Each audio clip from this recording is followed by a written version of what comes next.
in those businesses that are not wholly owned, but maybe 85% owned, the 15% ownership, when there's massive investment within that business, how does that affect the ownership of the 15%? Take Nebraska Furniture Market, owned by the parts of the Blumkin family, didn't want to sell it. They love the business. They're very rich. They have an enormous portfolio of marketable securities within there, that came out of money left in there, 20%, because a lot of surplus money they've accumulated that's outside the furniture business. And it's very interesting. Warren says to those people, we treat kind of like sons, they live in the same community.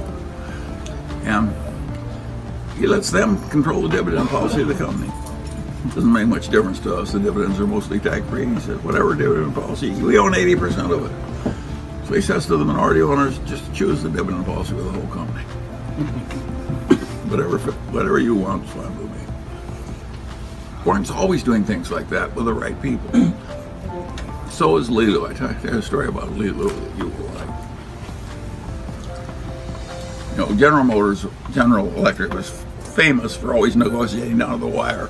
And just before they were closed, they'd have one final twist. And of course, it always worked. The other guy was all invested. So everybody feels robbed and cheated and mad. But they get their way at that last final twist. So Lelu made a couple of venture capitalist investments for the field, and he made this one with this guy. They had made us a lot of money in a previous deal, and we're now going in with him again on another. Very high-grade guy and very smart and so forth. So now we come to the General Electric moment. Lelu says, I have to make one change in this investment. It sounds just like General Electric, just about to close. I didn't tell Lelu that he did it himself. He said, this is a small amount of money to us. You got your whole net worth in it.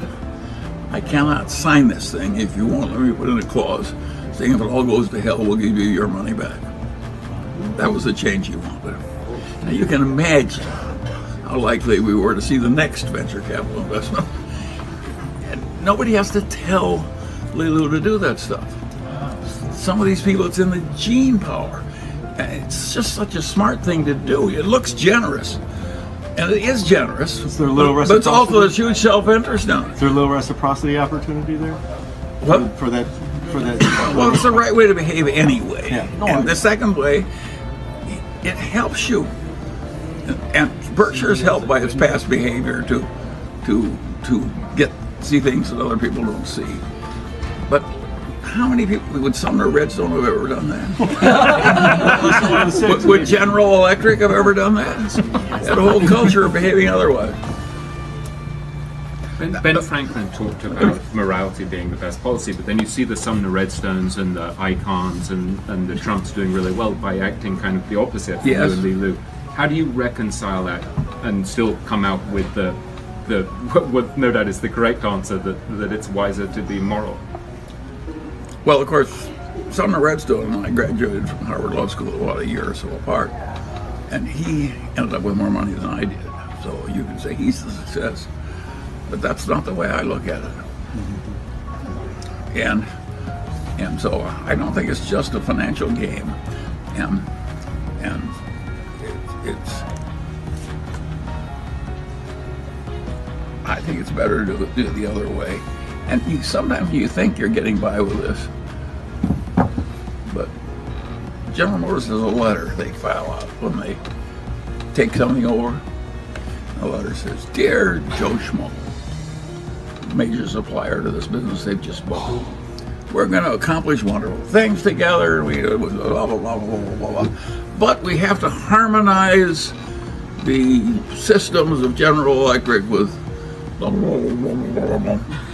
And you're going to be paid in 90 days instead of 30 days, which is just horrible imposition on the supplier. But they got a whole department that's just organized to brutalize the suppliers into furnishing all the money. They did that with one supplier that I know, and of course the sales manager said, "Well, I don't tell them to go fuck themselves." said, no, I won't do that. He says, just bring me all the stuff where General Electric is my customer, where they've got no alternative. And he just raised the prices by about 4 times.